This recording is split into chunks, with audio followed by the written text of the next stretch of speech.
Hi friends, నేను ఈరోజు వంకాయ ఫ్రై చేస్తున్నాను. ఎలాగో చూపిస్తాను చూడండి. ఫస్ట్ కడాయి పెట్టి నూనె పోసి తాలింపు గింజలు వేసుకొని ఎండుమిరపకాయలు అవన్నీ వేసి వేగాక పచ్చిమిర్చి ఉల్లిపాయలు వేసి బాగా కలిపి తర్వాత ఉప్పు వేసి పసుపు వేసి కలపాలి.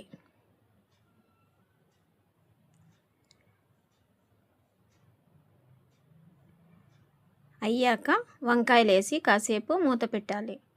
తర్వాత తీసి కొంచెం బాగా కలిపి కాసేపు మళ్ళీ ఉడకనియాలి.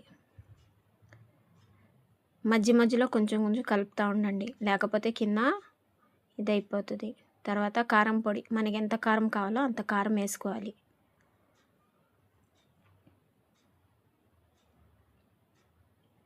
బాగా కలుపుకొని కాసేపు మగ్గనివ్వాలి.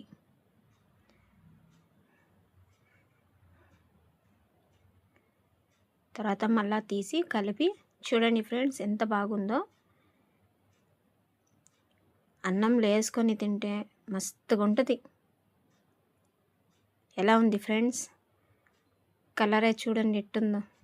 Please subscribe and share, like.